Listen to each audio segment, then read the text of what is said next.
I'm Paps the genius, and I'm the owner of FUMAIS brand in Accra. I am Mr. Donto. My friends call me the God of Light. I am a walking embodiment of fashion, and I am one of the CEOs and designers of Tribe of God in Ghana. I'm Kojo, known as Alto Kojo. I do art, I do creative design, so that's owning the brand called The Weird Cult. I'm Michael Bilson, also known as Sir Bilson, and I'm into talent management. My name is Joey Lit, aka Black Fabio, aka Young Goldie. Yeah, I'm an electrical engineer, co-founder of Frida Ghana, creative director of Frida Ghana, designer of Frida Ghana. I already know biggest brand in West Africa. So go on. I feel like streetwear has always been in Ghana because of our weather. So it has always been around, but we didn't have a community for it, you know. We had a lot of people wearing t-shirts and stuff, dressing up, going to dance battles and stuff, but it wasn't like a community on its own. So I feel like now through the internet, people saw each other, like a lot of people connected with each other doing the same stuff, wearing the same kind of clothes, posing the same way. And like we form communities by attending events and stuff, and like now it's like a whole business. Like I'm into streetwear business, I'm an electrical engineer, but see me, I'm looking fine right now, you know? Yeah, so I feel like streetwear culture, people knew about it, but they couldn't connect to each other. Through the internet, it connected, and we are now like a Ghanaian streetwear community. I saw it in the face of Ghana when Renaissance was styling Joey B and Papi. That's when I realized, because when we talk about Ghana, there's this Ghana where there's little crews of people who are doing stuff, and there's Ghana where there's like random people on the streets like, yo, we out here. Like the way Shatawale has influence on certain group, like a range of Ghanaians where they are doing stuff. Papi and Joey, they brought something where it's like, you could see like a mate trying to, like, yo. And that's when I feel like streetwear clicked here. Because people didn't feel the need to dress a certain way. They just felt like, you know, I also go wear the tate jeans song, then I go do the bandana song, then the big like baseball tee song. Like you go to all these, you see people wear like youth dance, and I'm not even talking about just the high schools, like typical, even if you go to the Accra, the villages, then they there. I feel like, as you said, streetwear has been there from time. Because remember 50 Cent's era, people were wearing baggy jeans and stuff. But then it took time to evolve because not everybody was accepting it. So as he said, Papi and Joey were like evolution. You know, everybody saw that. Change the whole thing. This is cool, like we can do this now.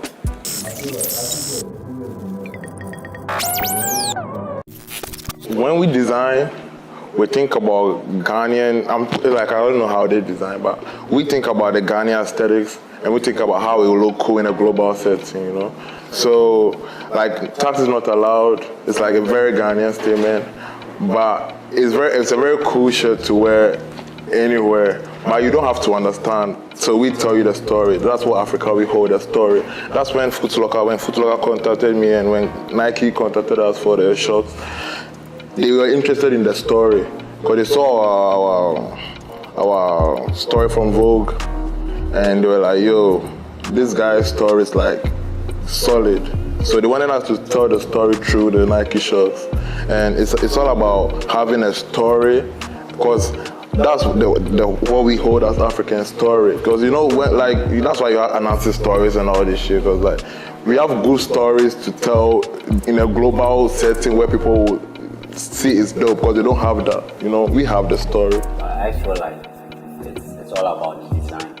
I can make the design for free, and someone from outside will like it. I don't have to think global before I have to make it. I grew up in a Christian home. My brothers grew up in Christian homes. They're not like my real brothers, but I call them my brothers. So for us, it's quite simple, you know. I can't say putting Christianity into fashion or into streetwear is like local. It can't be, because Christianity is way bigger than that. So it's actually a rhetorical question. For me, we're just trying to spread the word, win as many souls as we can, do as much as we can for Jesus Christ.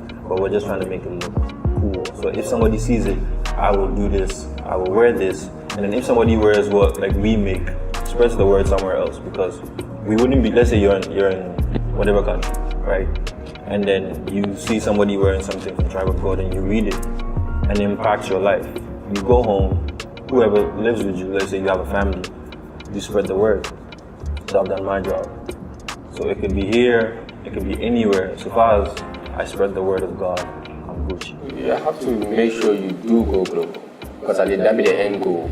You feel me? But don't neglect where you're from, because Americans don't accept you as an American if you're not from there. Yeah, man.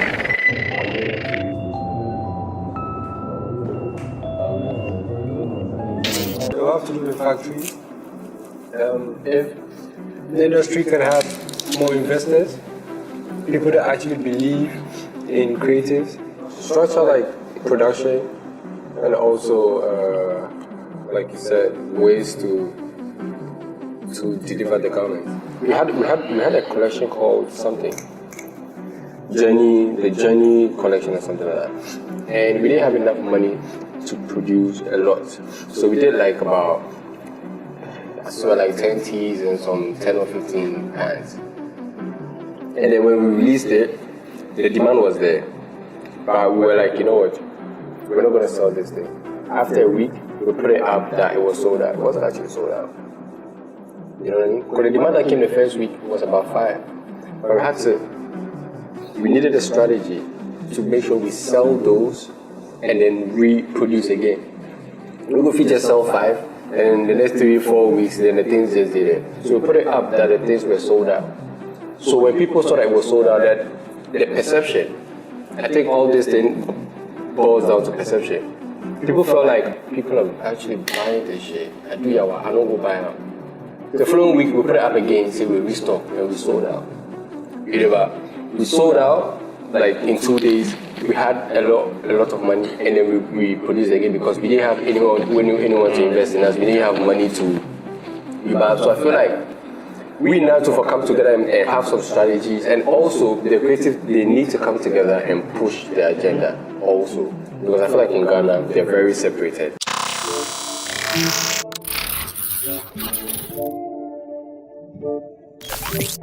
During the phase where I was making the teas, like my friends who were doing in music and things, they actually wanted to buy them, you know, because they would say, "Oh, Charlie, I don't want the shirt, I don't want one shirt." And because I wasn't thinking streetwear, like why should I give you, like I was wearing it myself. But I got to a point where I was like, you know what, let me just give, because they really like it there. Let me just like do it, like let me just sell it or do whatever. Like I was just thinking of a way to give it out, but I didn't want to like give it out for free because I was staying up all night painting the shirt. Like I wasn't printing any of the shirts. Like I had a shirt that said the weird quote, but it had like, it wasn't a print. It was the same shirt, but all the shirts were hand painted. Because I had my logo and I knew everything. I was like, you know, let me just like make the shirt. So it felt like, you know, I can't just give it out, buy it kind of thing. So it got to a point where like people were buying, and this like the close friends around me that really like, I didn't want to mention names, but let me like Amare, Ria Boss, Before Bona, like the whole Amen, like from OG, everyone, like even Renaissance. I told you, like internet era, we were really looking to anyone in Ghana here that was doing mad shit. Like forget the foreign, we weren't thinking foreign at all. And I'm saying we because at a phase of the weird cult, a friend of mine joined, Frankie, who just like was pushing the ideas. I don't want to do like t-shirts because everybody's doing t-shirts. And at the time, denim jackets were hot. So I was like, cool, I'll just do a denim jacket then. But everybody was printing on denim jackets. So I was like, I'll just paint on them with acrylic paint and spray a fixative on them so that it doesn't like break when you wash or it doesn't fade or anything. So we did that and we put it out and it was good. I met Joey at ANC because of RJZ and a few other people, and they're like, oh, I already know you guys. I already know Tribe of God. And I was like, that's impressive. You know, because I was gonna be like, yo, can you wear my stuff? And he's like, I already know you guys. We have this collection called Africa to the World, right? It was actually a merch that we just wanted to do. And before we did that, we wanted to come up with a collection called Black Heritage. So we wanted to put like Mandela, Fela, and Coleman's face on t-shirt, but we wanted to do it like A2 size. And trust me, for like a month, we roamed the whole of Ghana, and then we didn't get a company that had direct-to-garment machine to do that for us in A2. They tell me we say, go keep cool sentence, or so I got a bit frustrated. I was in bed one time, and I was thinking about it. I was like, Black Heritage. It didn't happen. It looks like it won't happen. And that's when I learned that, and I tell creatives these things like, don't announce your work till it's ready. Because Renaissance had hype. So we're all young and we're feeling ourselves. So when we got the idea for Black Heritage, the thing wasn't ready. We had the design on the computer and everything, but we announced like 5. We announced it that we're about to release Black Heritage collection. Bro, everyone was hyped on social. Right now, pressure can't do one at all. So I was in bed one time like, we put data and sensor. I was like, nah, this is our. We do our. So I was in bed and I just got this idea to put like African map at the back of the t-shirt. So I called one of my boys, Romeo. I'm like, yo, bro, you know what? If the Black Heritage didn't work, let's switch it up to this jacket. Then we could put some map for that. This idea came in like I swear. Organic vibe. Bro, so we did it. It looked good. We're like, alright, cool. You know what? Let's just cut the neck. Because mind you, we didn't even have a factory that could produce jackets for us. So we had this woman at Cantamanto. And this is funny. Renaissance was so big that people didn't think we were Ghanaian. Right. I like people could call me from uni and be like, yo, so do you know that the guys in my school, before they go for lectures, they go through your Instagram before they go for lectures because they want to put together what you're wearing if they have some. So it was a bit, right now it was like because we're just having fun, but now people are taking it too serious. I remember I went to Cantamanto one time and people were pointing fingers at me like, I was called Lord Bilson on Instagram at the time, right? So they're like, is that Lord Bilson? So I said, they cannot come Kant to come by speakers. They were shocked I was actually buying stuff for Kant. So now the pressure can be high. So I got this African Award idea. I called my boy, and he was like, okay, more could do one. So we did it, and we did a pop-up for it. A week after, we started getting like orders online. I see then, we had a friend in Amsterdam called Ashley. So she was a stylist at the time. So any artist will come to Amsterdam, she styled them. So she wore our jacket on IG, and then she was getting like mad response. So she texted me and she was like, bro, you know what? Send me your jackets. Let me style people with it in Amsterdam for you. So she had a shoot with Jude, and then she styled Jude with a jacket. And then I don't know what happened. Malik Berry, I don't know what happened. He wanted the jacket as well. Oh shit.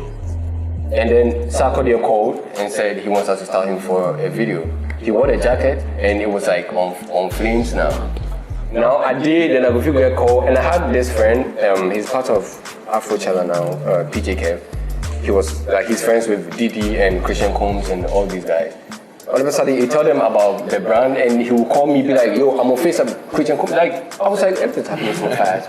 What is going on? Fast life. Now, the demand got so high that now the production making a king. You feel me? Because the factory no leave Ghana. Right now we couldn't meet demand. Citizen put the jacket for in website top. Upcoming artists in America, they were ordering the thing. I couldn't, bro. Even if I produce the jacket and I take it to the post office, they'll tell me it will reach in 7 to 14 days. Bro, 2 months, then the people don't receive my jacket. Americans, they send me emails, they blast me left, right, center. Yo, bro, learn your marketing skills. If you think you can't produce it, bro, because they pay the money to watch up. You know? Wow. But that was when I was like, oh shit, this is actually working.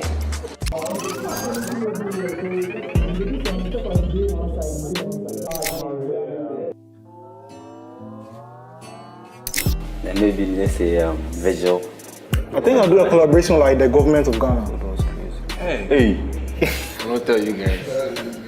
Yeah, like government of Ghana. Maybe like we're designing like the suits for like all the MPs or like we're doing. We are designing like no, like I'm really centered on Ghana because what I'm doing Ghanaians for no. Exactly. It's not about if I work with Balenciaga, there will be a bunch of people here, or if I work with like Kanye, there will be a bunch of people say, oh, like I blow because I go young. No, I don't care about if I go Yankee. Those people will still come to you when you're relevant. But the government of Ghana, uniforms, things like we need to create style in Ghana because that's the only way the community and all these things we're doing will flourish. Easily, off the top of my head, it would be Kanye West because he's on the Christian thing. But if I really had to pick aesthetically, I'd go with Balenciaga. If I could collab with anybody, I'd go with them. Easy. You know how everybody has like, okay, let's talk about shoes. Everybody has like preferences. You could be a Nike person, you could be an Adidas person. But then, even if you're a Nike person and you see an Adidas shoe, let's say the Yeezys, you'd be like, just be on, this is it. You know, like this is cool. That's what I feel when I see Balenciaga stuff. Like, no, because I don't even buy their stuff because it's too expensive for me to afford. But when I see it, and I'd be like, nah, this is it. So I imagine Tribe of God with Balenciaga. Like, you think about it. Tribe of God with Balenciaga. Mine or our ultimate collab, it will be with Amazon.